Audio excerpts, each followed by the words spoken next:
Hello everyone, আমি তাশফিক। আমি বাংলাদেশি একজন ফ্রিল্যান্সার ও অ্যান্ড্রয়েড ডেভেলপার।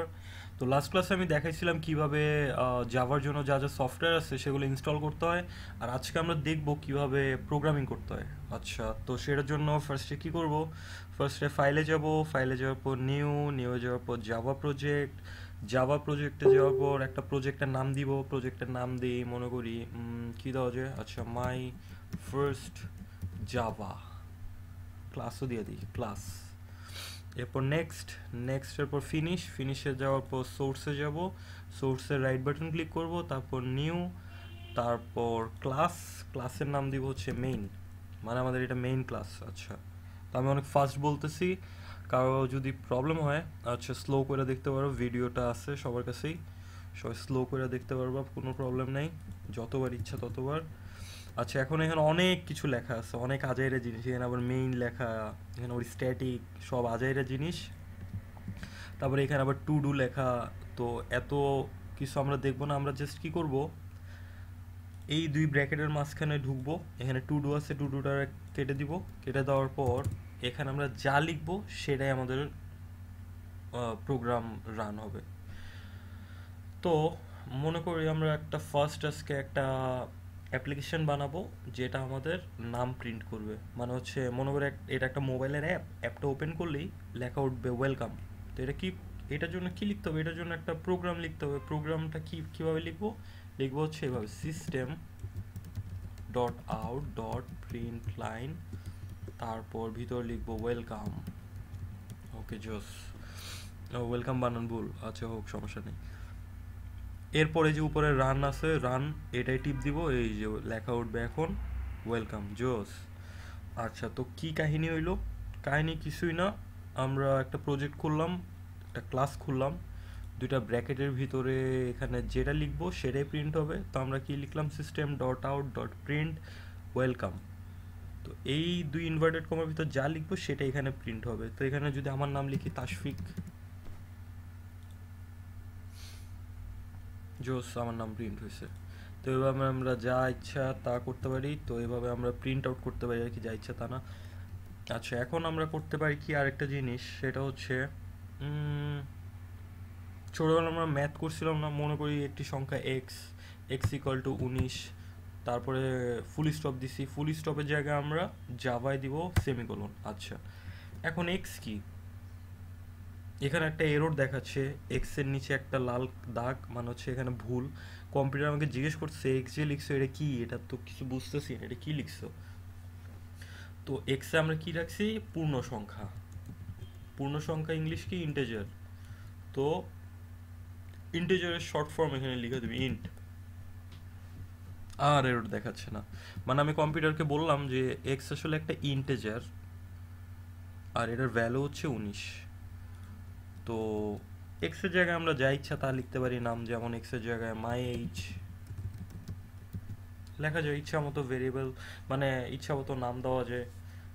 তারপর ইচ্ছা মতো দেওয়া যায় ইয়োর এইজ, তাও কোনো প্রবলেম নেই। আচ্ছা, তারপর আর কি দেওয়া যায় নাম্বার, আর কি দেওয়া যায়, ইচ্ছা মতো যা ইচ্ছা তার নাম দেওয়া যায়। তো যেহেতু এটা ভ্যারি করে, মানে এটা ভ্যারিয়েবল, তো আসলে এটাকে বলা হয় ভ্যারিয়েবল। তো আমরা ভ্যারিয়েবলের নাম ইচ্ছা মতো দিতে পারি। আচ্ছা, এখন ভ্যারিয়েবল আমরা কি রাখছি, 19 রাখছি। 19 হচ্ছে তাহলে কি, এর ভ্যালু। তো আমাদের ভ্যালু কি, 19। ভ্যারিয়েবলকে এখানে নাম্বার, নাম্বারের জায়গায় যদি আমরা এইচ দিই, এখানে ভ্যারিয়েবলকে এইচ। আচ্ছা, এখন এইজের টাইপটা কি, এর মধ্যে আমরা কি টাইপের জিনিস রাখছি, ইন্টেজার, তাহলে আমাদের ডাটা টাইপকে ইন্টেজার। তো এই লাইনটার মধ্যে আমাদের ডাটা টাইপ কি, ডাটা টাইপ ইন্টেজার। এখানে আমাদের এই লাইনটার মধ্যে ভ্যারিয়েবল হচ্ছে এইচ, আমাদের এখানে ভ্যালু কি, ভ্যালু হচ্ছে 19। তো এখানে একটা কাহিনী হচ্ছে, এখানে এইচ লিখলাম, সাথে সাথে লাল কালি দেখাইলো। আবার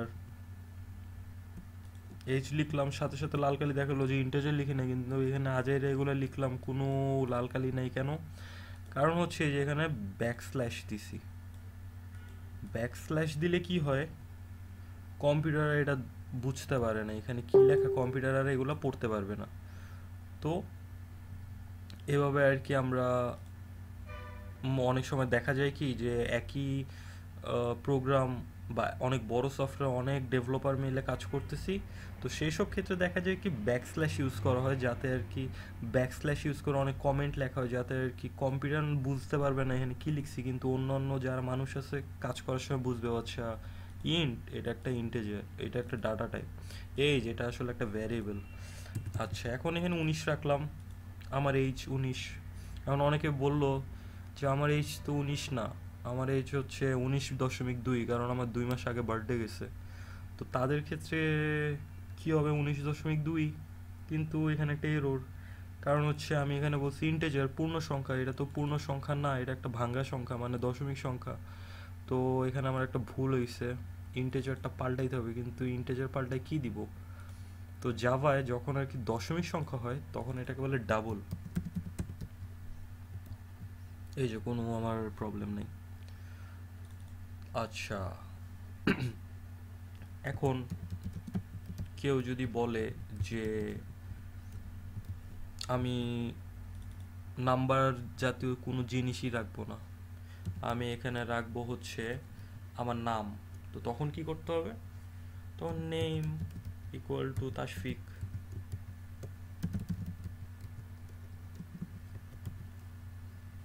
নেমটা কি? নেমটা হচ্ছে ভেরিয়েবল, আর নেমের টাইপ কি? নেমের ডাটা টাইপ হবে স্ট্রিং।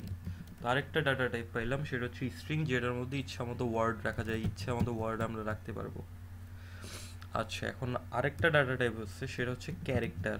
ক্যারেক্টারের মধ্যে আমরা কি রাখতে পারি? ক্যারেক্টারের মধ্যে আমরা অ্যালফাবেট রাখতে পারি, যে কোনো একটা অ্যালফাবেট, হয় এ না হয় বি অথবা সি, মানে এক ডিজিটের অ্যালফাবেট। আচ্ছা উনি স্ট্রিং আর ক্যারেক্টারের মধ্যে ডিফারেন্স কি?